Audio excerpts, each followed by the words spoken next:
I'm gonna call the April 15th, 2025 Charter Revision Commission meeting to order. If you can all please rise and join us in the Pledge of Allegiance.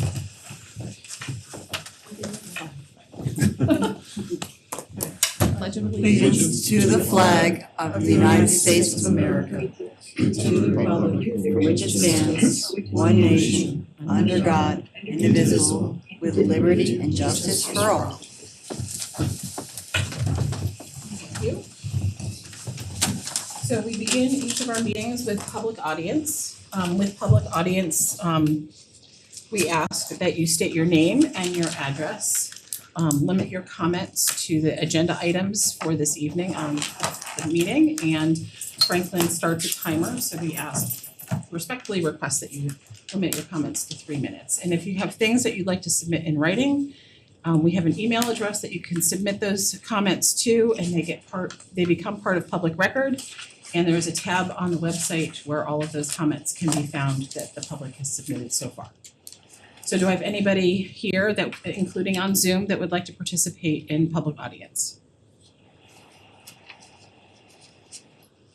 I'm just waiting to participate in the presentation for the Open Space Committee.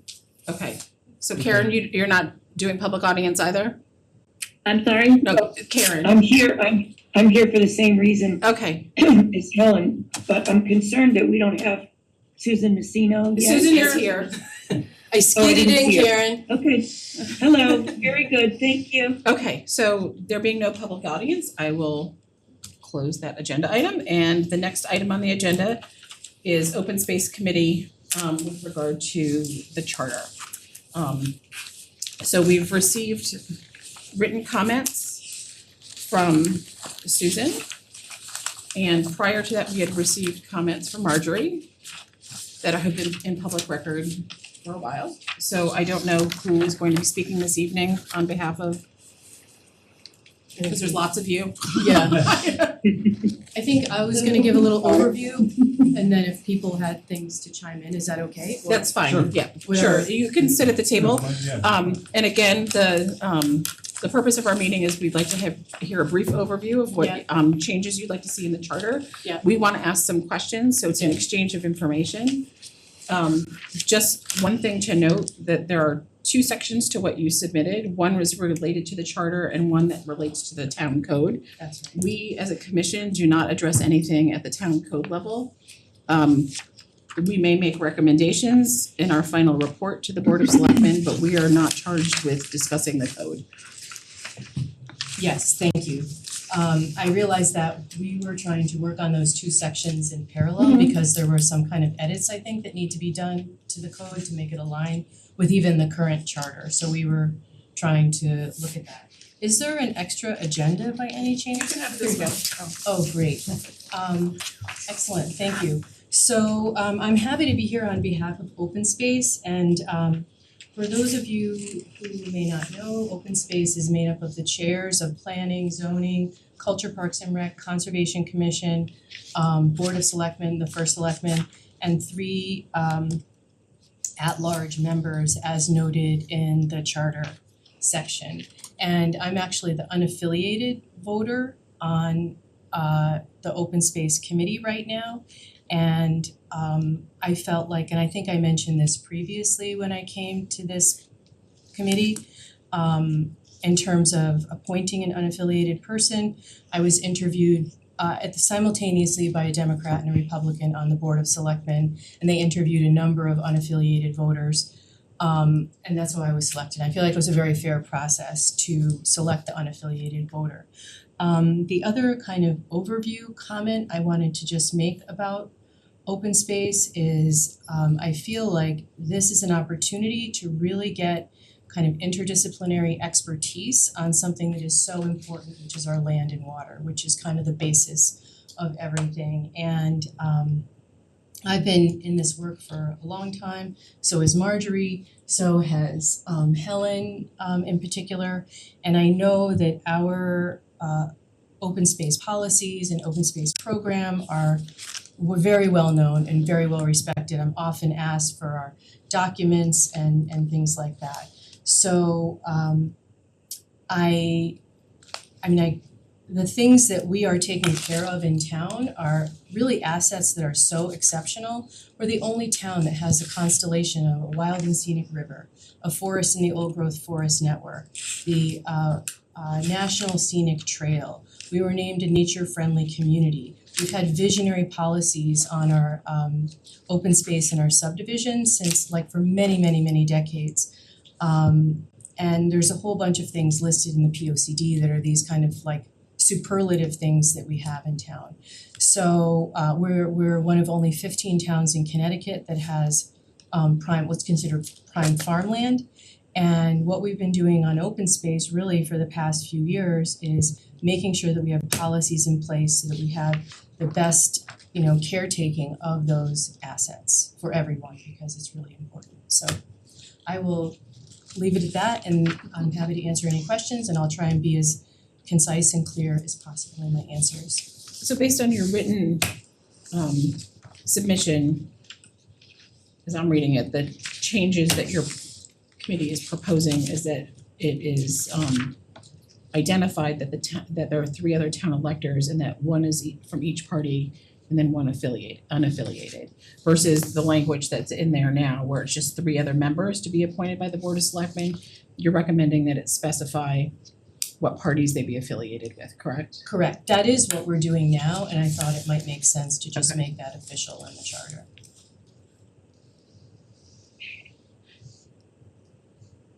And I know you've made notations in the code about chairman and things like that. I know we're not talking about the code, but that's a overarching conversation that we're having for the whole charter about person versus man, woman, all of that. So I'm not gonna ignore those comments, but that's comments that we've had throughout the charter, so. Yeah, I kind of think we should go with person, but I tried to make minimal changes to this. And then the other change I noted, you just added some words about stewardship in here. Yeah, that's also consistent with what we've been doing. I'm actually not dead set on that, but it is consistent with what we've been doing, the policies we've been developing in town for our town farmland, our grasslands, all of our sort of stuff. So I thought it might be good to just make that explicit in the charter.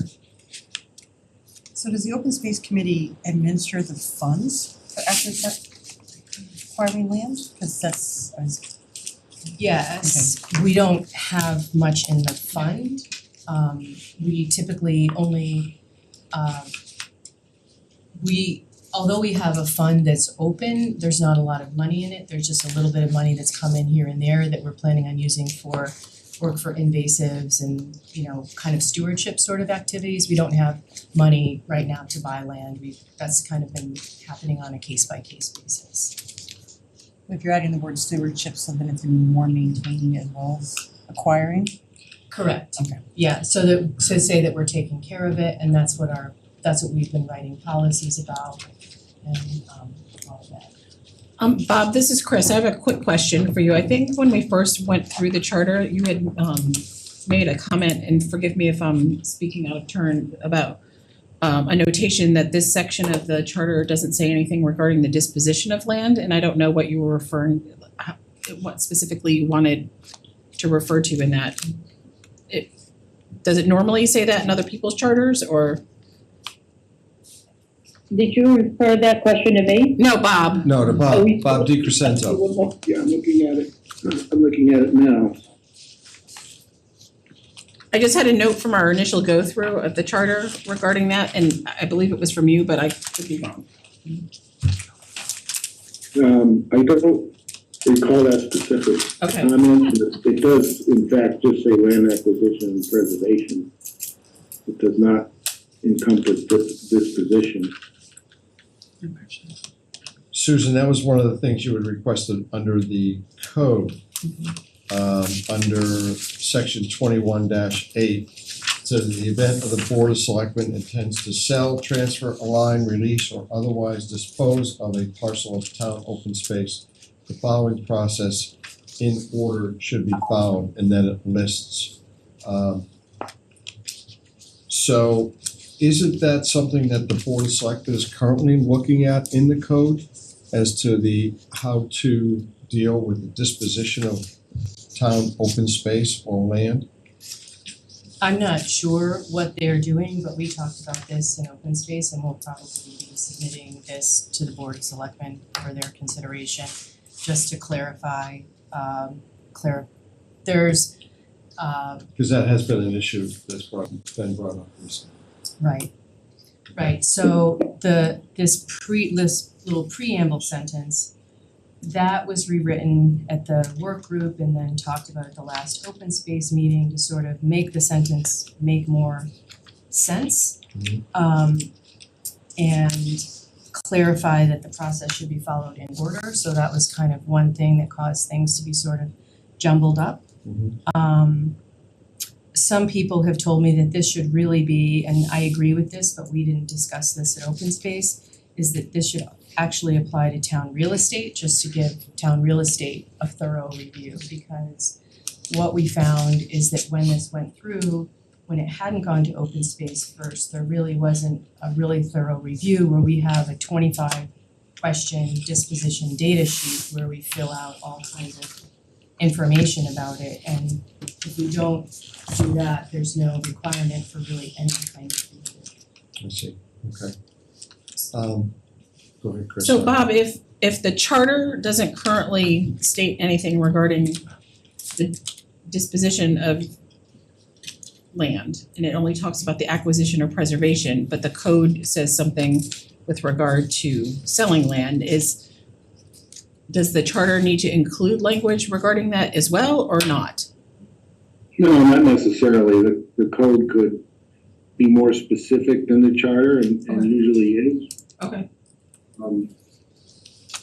The charter is a floor and the code is a ceiling.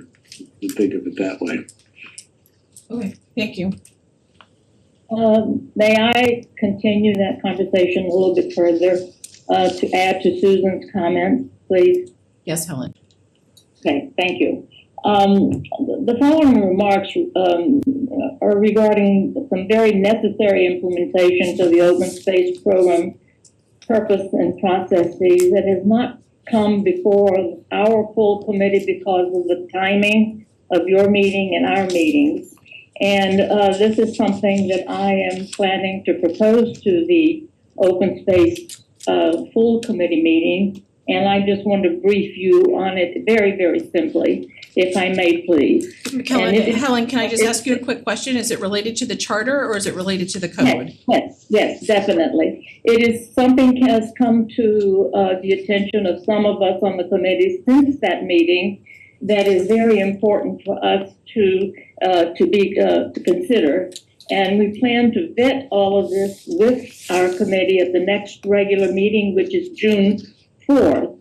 Now, if this is not doable within your scheduling, I am asking, I will ask for a special meeting, but I'm asking your guidance in this. If we have the time to revisit our consideration of presenting you with one more further implementation to the charter. So I ask your guidance as to the timing, and I can brief you on it very quickly. Since I've been on the committee for 25 or more years, and I have had the opportunity to serve, 6 or 7 different administrations and participated in POCD reviews, it's come to our attention.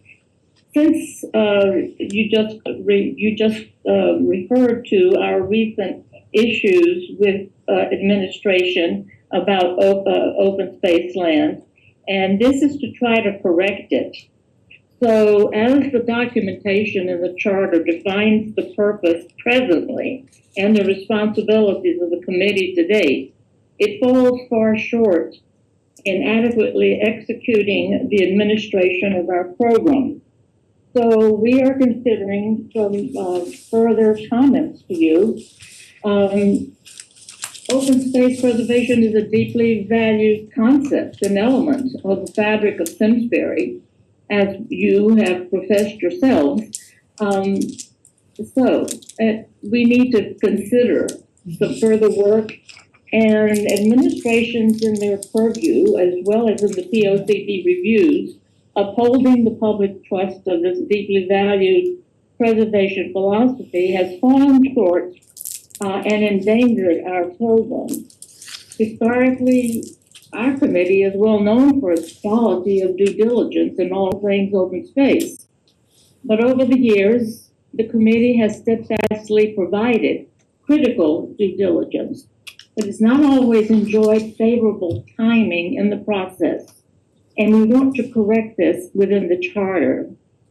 You know, and at times our due diligence has even been dismissed. So correcting it now is the opportunity that we're seeking. In my effort to bring this subject before the full committee will take us through June. So I'm asking for your guidance as to timing and if you will allow us to come back before your commission with a further implementation. So Helen, we will always continue to take public comments throughout the entire process. We are going to start reviewing the comments and the proposed changes that we've received from various commissions, I believe at our next meeting when we've got our full commission in place. I'm not sure if we're gonna get to section 600 at that point. It sounds like. Well, this comes under the committee's purview, not personal comments. Right. It's Right. just, I'm asking if we have that timing Yep. doable. Hold on one within your second, Bert has something to say. Yeah, Helen, hold on. it sounds like you have a proposal you want to bring to the open space committee and then it could be presented thereafter as a proposal by the committee, but they haven't had a chance to consider it yet.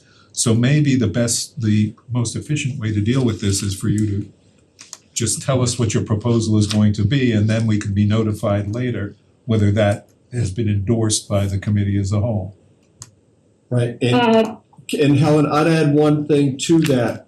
Looking at what is under section 21-8 of the code, I think the best place to really put your efforts is not necessarily in the charter, but is with the Board of Selectmen to tighten up that section in the code that you want addressed, because that's really where there's teeth into it, is in the code. The charter is sort of gives like an overview, I would think, and we're trying not to hamstring the Board of Selectmen or the other boards with stuff in the charter that really should be addressed in the code. Because there is the way I'm reading the code right now, the Open Space Committee does have a review for the disposal of real estate.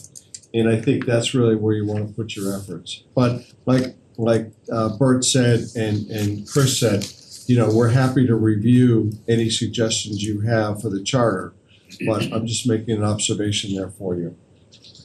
Well, I appreciate it. I respect all that you have just related, but it would be no more than one or two sentences. It could be interjected right after our stewardship phrase in the charter.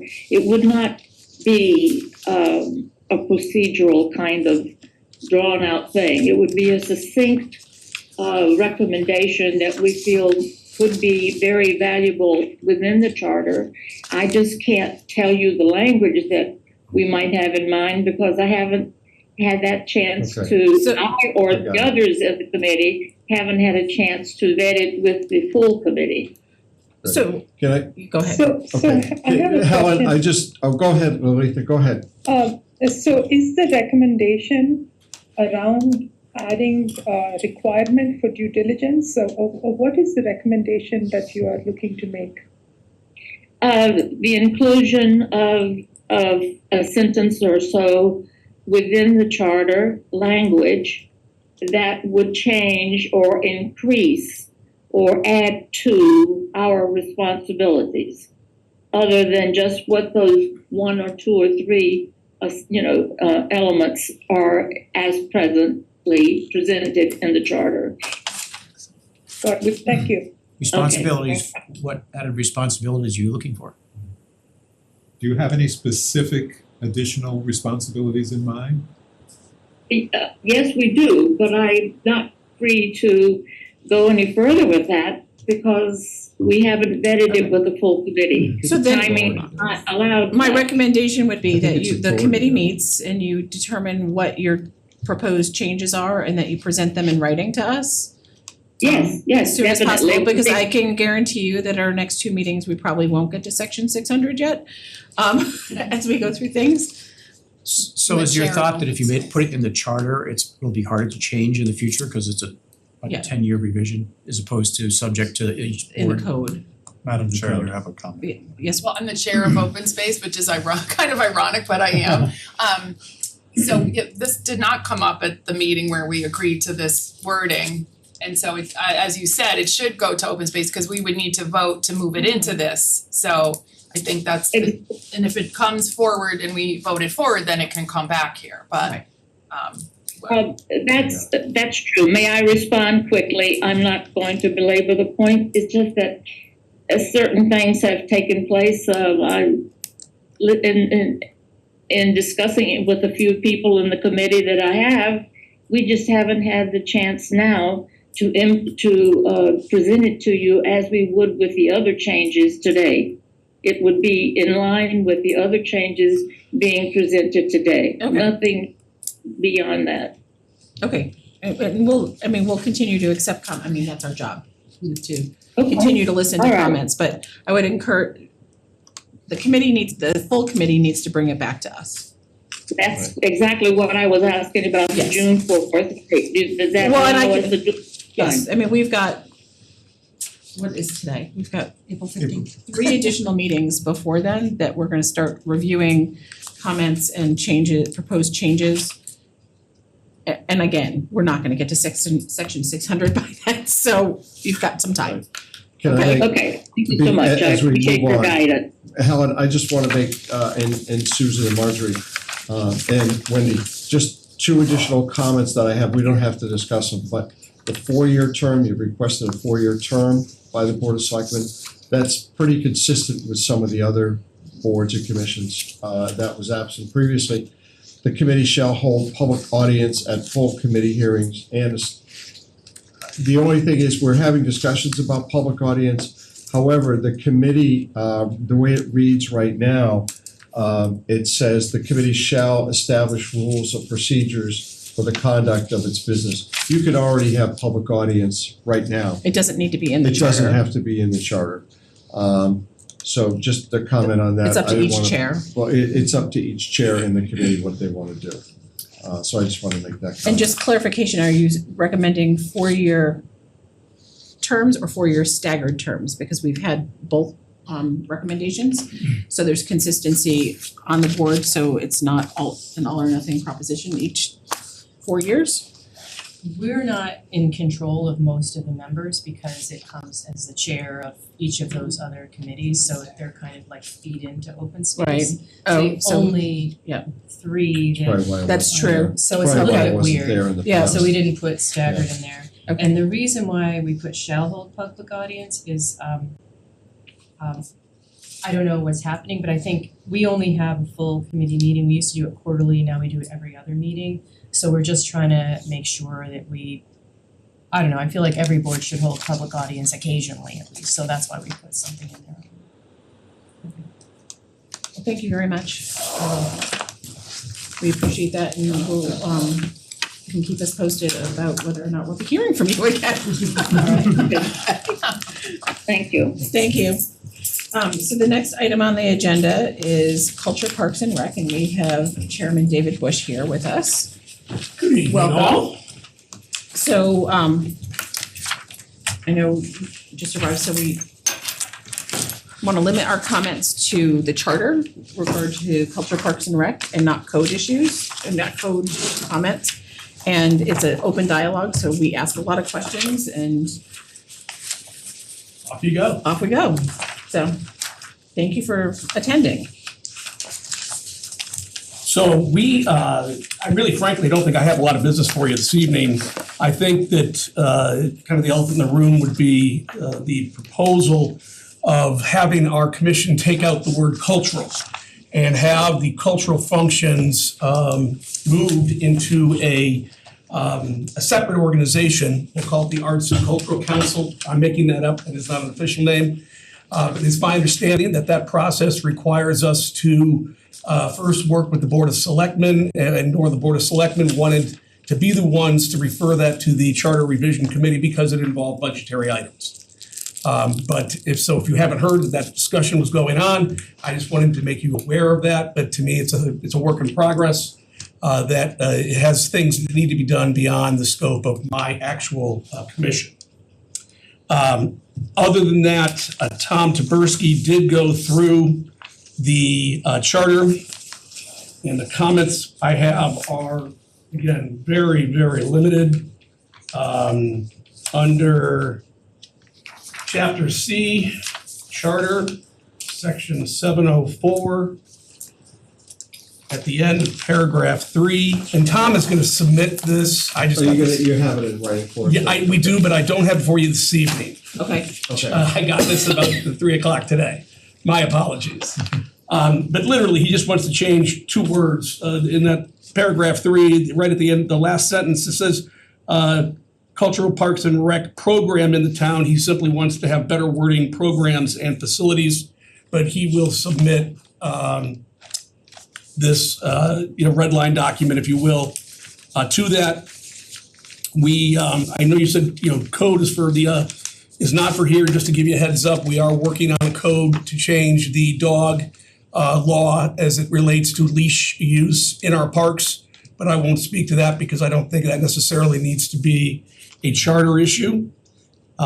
Tom's other comment was under Article 1, Section 115, which is parks, playground, and other town property. Would you repeat that, Dave? I'm sorry. I think that's 115. It's Article 1 is the entitlement of parks, playground, and other property. Section 115-1, prohibited activities. That must be a code. That's a code. Here we go, we'll keep going then. I'm not gonna keep you late. There we go, that's also code. Now, I will at least bring it to your attention, I believe that this may also be code, chapter 63, alcoholic beverages. Code. Okay, just let you know. We're knocking them off one at a time. There you go. We let you know we're working on that. And again, section 7812, is that also code? Yes. There you go. We wanted just to bring to your attention, the town does have a policy regarding the use of cannabis in public space. Questions?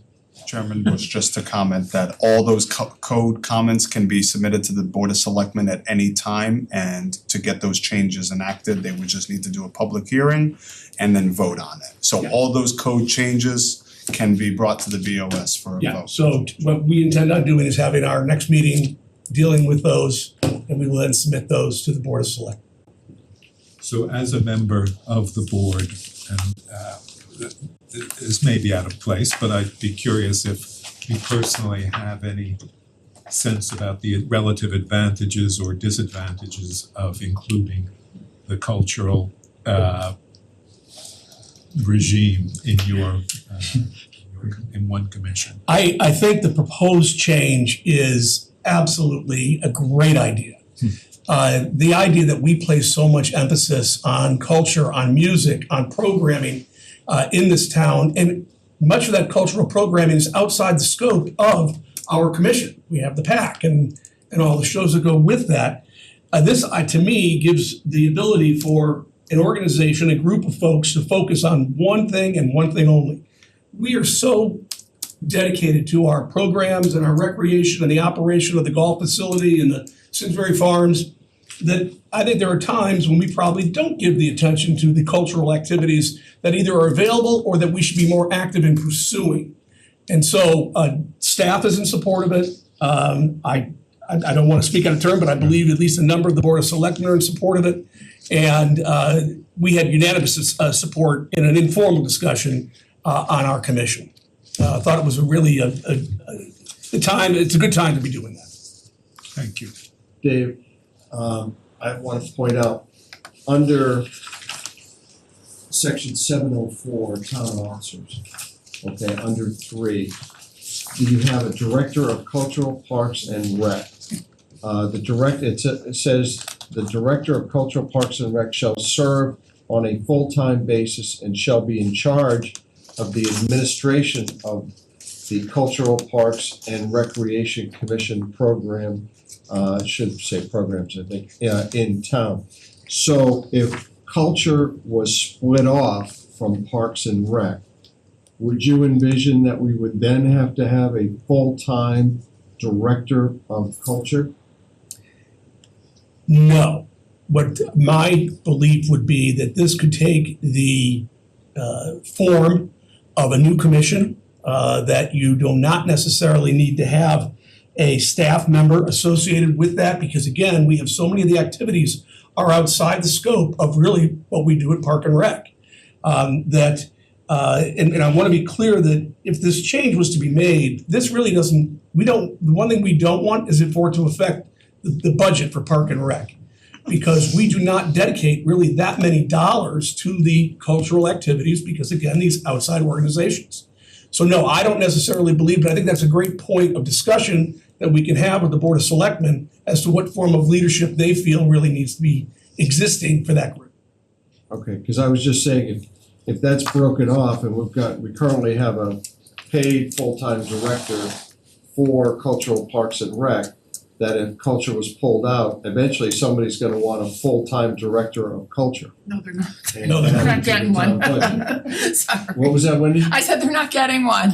Well, A paid maybe person. not under the current regime, but I could see it down the road saying, hey, we really need this, maybe 5 years from now. Okay. We could let the president do it. Yeah, there you go. So I have a question. In your experience, Dave, just given what you see, if you were to have a separate culture commission headed by a person, how would you envisage that person spends their time on fulfilling the mission of the culture commission?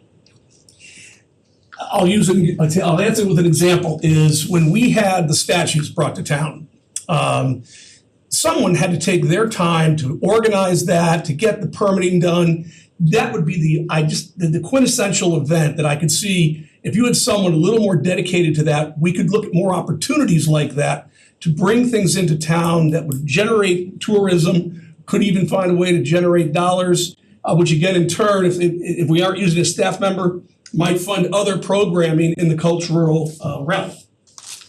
The Performing Arts Center, or the Performing Arts Commission, couldn't they take on that role? No, I'm on the board. You can't answer that question. Malika's on the board too. She can't answer that question. Oh, I can. Okay. Well, I withdraw that question. yeah. We're a nonprofit that raises funds for the Performing Arts Center alone. It's not Okay, a townwide arts nonprofit. okay. It just seems like, Probably the best way to we've explain got it. a lot of events already that are happening. And I can envision even more events happening that a separate cultural commission could bring in. But that's just my Yeah. So I have two questions related to the charter. Sure. If Culture Parks and Rec remains the name, why couldn't there be a subcommittee that focuses on arts instead of a standalone item in the charter? And the second question is, we've got 9 members that are appointed, and many of the other committees, we're identifying how many from each party because we want to make sure unaffiliated voters are included in the process. Do you need to specify that? But you're really a nonpartisan board, but We are, no, but we are, I appreciate you bringing that up. It's actually a side note that I had. And this is an editorial, but I think you have to open the opportunities for unaffiliated voters much greater than we currently have. I had 3 individuals interested in Park and Rec marketing experience, which is one of the things we wanted in a replacement member, and we couldn't put her on because she was an unaffiliated voter, and we only have 1 spot for an unaffiliated voter. Makes no sense. You know, we have a hard enough time in this town getting people to do volunteer work on boards and commissions. Let's make it easy. But what prevents you from putting them on if the charter, it doesn't specify currently what party they have to be affiliated with? Because we got a nomination from one of the parties, and my And then needed to understanding, be filled. once that nomination is made, we have to go with that. So If neither party, neither Republicans or Democrats sent forth a candidate, then we could have. That was my understanding, was once we had been given a candidate who was of the opening of a political affiliation, we had, you know, them or someone else in that affiliation. Having been on nominating for the Republican Town Committee for a very long time, I know that we did take many spots that were actually ours and would give them to a unaffiliated voter at the suggestion of the chairman of that commission. Good to know. So that happened numerous times. Good to know, because I'll be happy to then take a lead on making sure that a couple of these folks that have approached me, who I think are ideal candidates, that the various parties are aware of those. Yeah, just do that. So currently, there's no charter guideline, I don't know if it's any code guideline, you have to have, am I correct to say 3 Republican, No, it 3 doesn't say Democrat, that. 3 U's is just 9 members? So again, I'm gonna I'm just making defer sure. to others that do this for the, you know, probably for the living. My understanding was I'm supposed to be 4, 4, and 1. Well, by practice, that's probably been the case. Yeah. Right. That's But by probably charter, been the that's not written. It's not Right, right. So because that's the way we've And always what's done it. happened in that case is if the Democrats or the Republicans put up one of their spots as an independent, puts an independent in there, the only thing they request is that once that person leaves, they then have the opportunity to appoint either an R or a D to that spot. Sounds familiar. Yeah. Is 9 too many or not enough for total members? Cause it seems large, but It is large, so again, another editorial is, does the Charter Review Commission consider attendance policy? You run into this with 9 board members, is you have people that have the best intentions, but the execution on those intentions is less than We're gonna stellar. discuss that next. Yeah. Nope, it's a great question. I like 9 from a standpoint of, we try to make sure that we've got our experienced folks who've been on there for a while. I wanna always bring in young family members or young adults with young family members who are using our services. And having 9 spots gives us an opportunity to bring in coaches, for example, as well as parents using Simsbury Farms. So we're happy with the number right now. okay. Is it an issue for your group if you have 9 and they're not all showing up, that you feel you need a opportunity to remove someone and put someone that's going to? Because that's Let's say that that is currently under consideration. It just makes it difficult because we need to have a quorum. You have to have enough people there, and once people see there's 9 people on there, sometimes some folks go, I don't need to go. When, look, if we have to vote on the budget, we have to vote on the budget.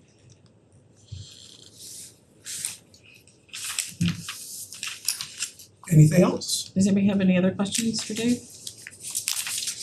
Nope. Thank you very much for your time. You got it. Yeah. No, and thank you folks for doing this. When I heard section 600, I'm glad I'm not on this committee. There's how many? There's more than that. Thank you all. Thanks, Stick Dave. around, we'll get you in 7 years. Oh, I'm running out now. All right, so moving right along, the next item on the agenda is we've received written comments by the Aging and Disability Chair at La Montagne. He's proposing a change to the charter, so I need to find that section of the charter. At And I section don't think it's 607. really In the charter. specific to every to board his and commission. Yeah. Right, it seems to be an attendance question The aging and disability is 607. at 607. But he's not, it's not a change to his specific section, he's just recommending a change regarding attendance overall on boards and commissions.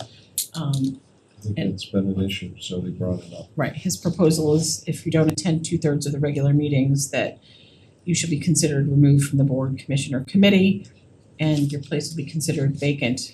The duty of the chair of that board, commission, or committee to give proper written notice about the vacancy to the Board of Selectmen or the town clerk. So that's something that we can consider somewhere in the charter potentially during our discussions. Well, go ahead. No, I agree, we can consider I it. mean, he brought it up, actually, in preparation, I did, I'm glad you're retired and you have time to look at this.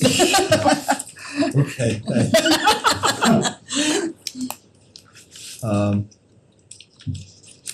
Give me a second here. Yep.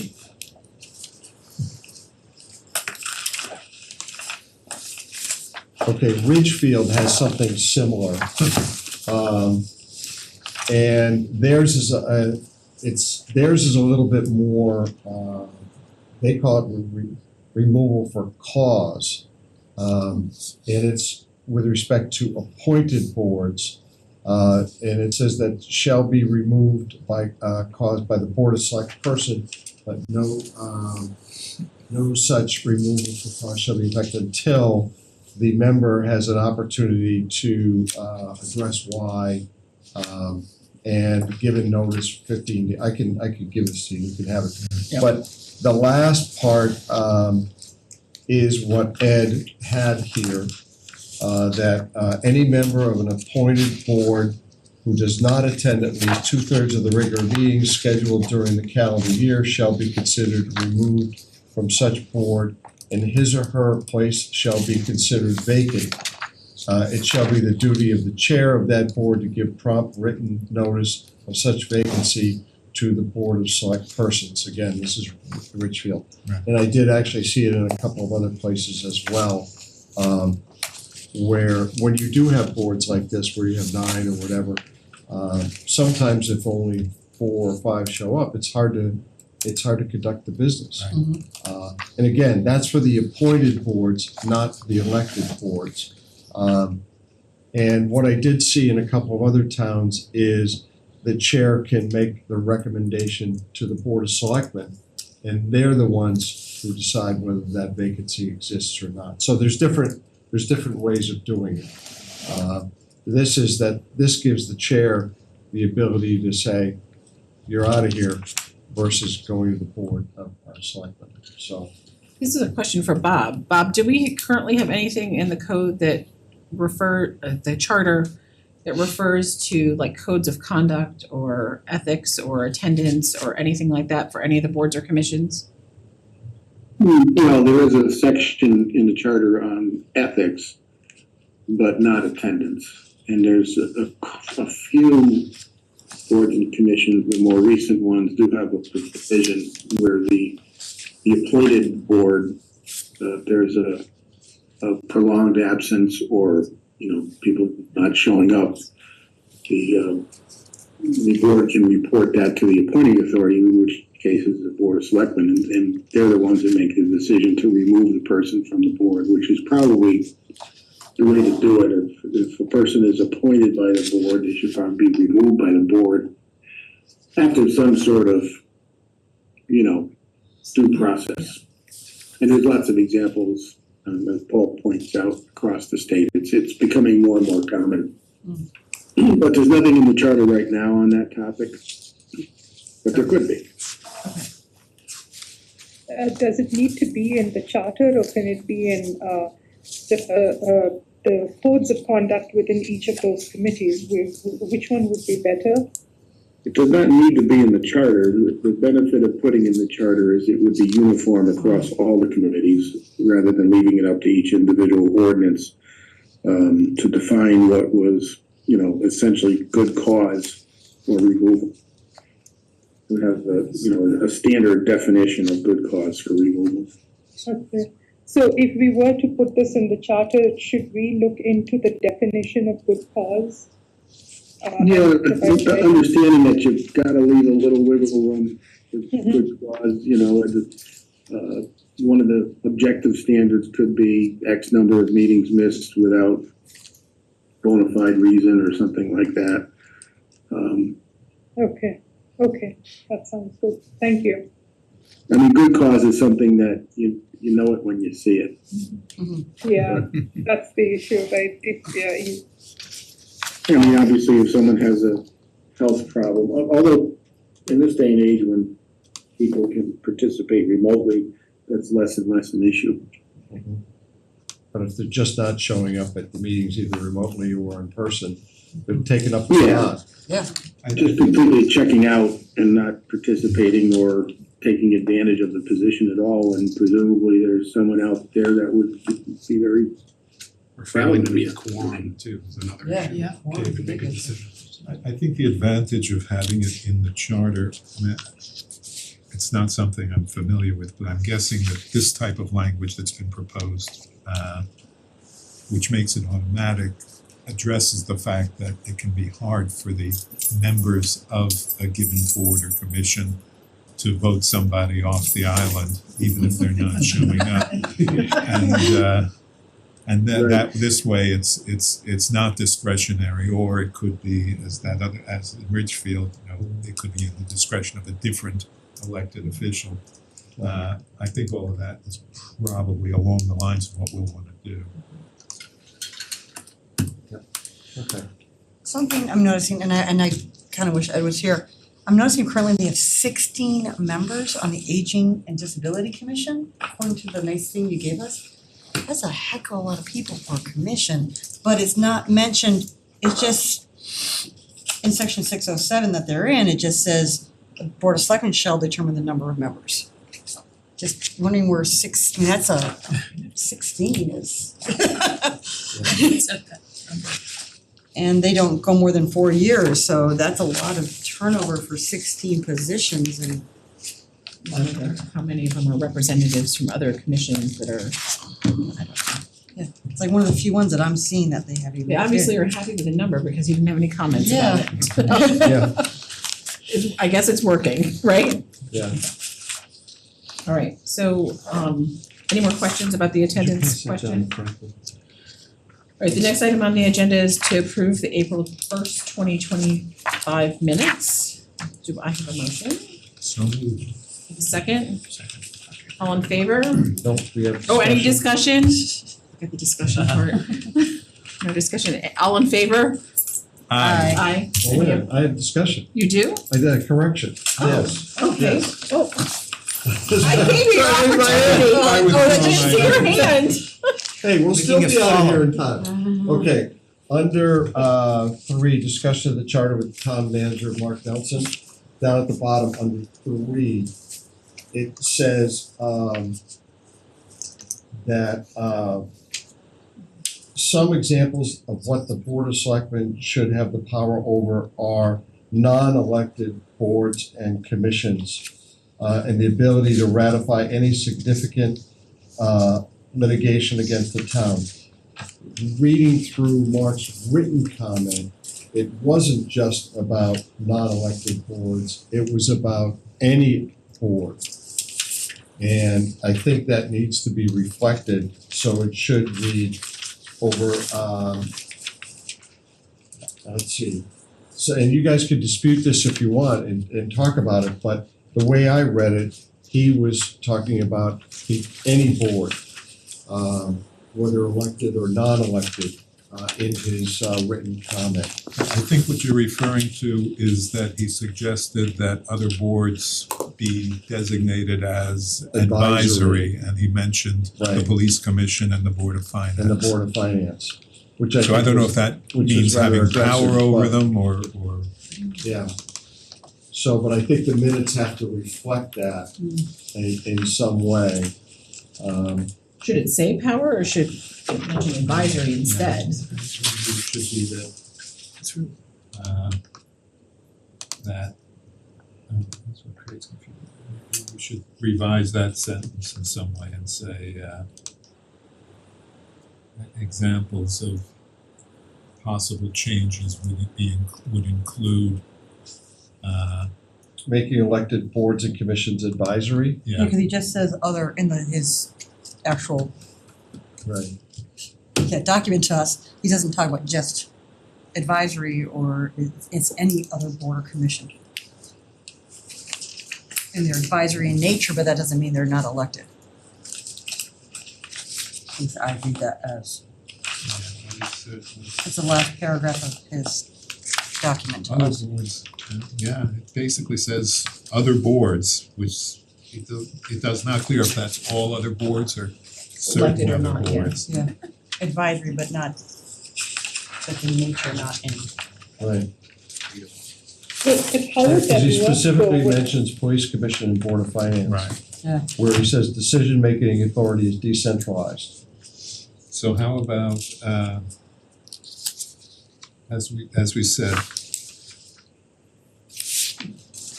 something like examples of possible changes include designating other boards and commissions as advisory bodies or just advisory. And that should probably then be period. Right. And then regarding the litigation, I think he was specifically saying that the litigation as a result of a zoning decision. Right. Zoning decision. It wasn't all litigation, it was Right. litigation regarding zoning decisions. I believe he was suggesting that the Board of Selectmen have the ultimate say on any zoning decision. Well, Yes. at least that they have some say on zoning so Right. that they have access to the But they- litigation. I'm not sure he made Right. it ultimate. This doesn't mean that I agree with him, but Right. it's just let's get it right. He did mention that he, in his comments, that he wanted the Board of Selectmen to have the final decision on, Settlement of litigation. it was on zoning approvals. Because that allowed them to have the participation in the conversation regarding litigation, should it arise. Yeah, Bob was involved in that discussion Right. because the issue revolved around privilege problems. Right. And he suggested that the Board of Selectmen would have to have at least some kind of zoning responsibility. I don't remember if it was ultimate responsibility or not, but that they had to have some They sort had of. to be involved in it. Yeah, Because Franklin, your email or your message to us says that on April 1st, the 2025 Charter Revision Commission regular meeting, the commission asked for research on Connecticut towns and cities where the legislative body is the ultimate zoning authority. So I think that was as a result of that. Yes, it was. okay. Right, I mean, there are three. Yeah, we're still looking into that issue. It may well be that those towns where the legislative body is the final zoning authority may be grandfathered in, and that power is no longer available to towns who adopt zoning, which of course Simsbury has.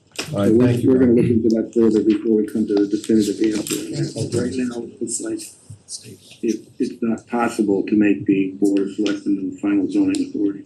Okay, thank you. Thank you. That would be important, because his point was that the Board of Selectmen may have some other tools to work with, whereas the zoning board only has zoning.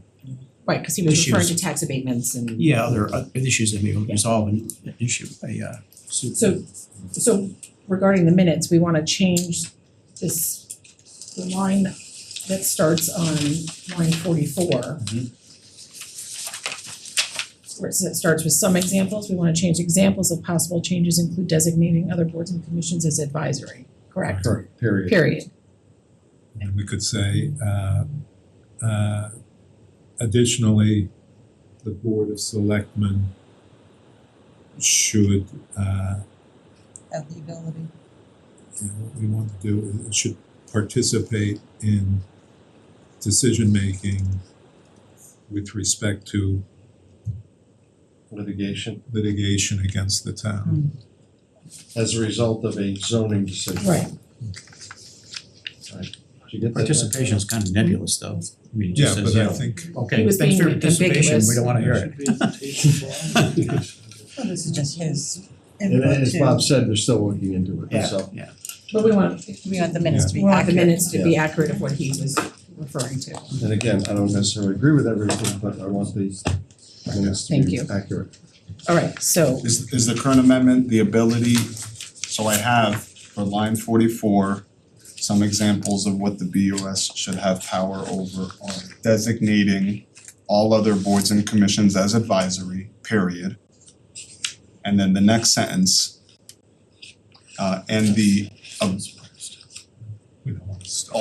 also the ability To participate. to participate In any, not significant, but any litigation. No, in decision making. ability to participate in just getting the Related motion, to then we can zoning. talk about it further, but also the ability Litigation. Zoning litigation. to participate in any, or you said significant? Yeah, I would say, as I recall, what he's talking about is would be the ability to Is any participate litigation? in decision-making with respect to zoning litigation. Right. Participate in decision-making with respect to, Zoning litigation. Zoning litigation. okay, so just once more, I'm going to repeat for the record and for all the commissioners' sake. There is a motion to amend the minutes by Vice Chair Hinault to change line items 44 through 46 or 7 to read. Some examples of what the BOS should have power over is designating all other boards and commissions as advisory. Also, the ability to participate in decision-making with respect Yeah, to. it wouldn't be having power over designating other commissions. It would be examples of changes that were proposed. So some example of proposed changes would be designating other boards and Okay. commissions as advisory. And I'll accept that as a friendly amendment to my motion to Okay. approve the minutes. I'll second that. Okay. Any further discussion? All in favor? Aye. Any opposed? Okay. So the next item on the agenda is to plan our next meeting. So at our last meeting, we had requested Franklin to reach out to the boards and commissions that we hadn't heard from, to provide comments by today. So at this point, I think we can move forward and start going through the charter and the things that we've heard, and unless we wanna do anything else at the next meeting. You know, I don't know that we need to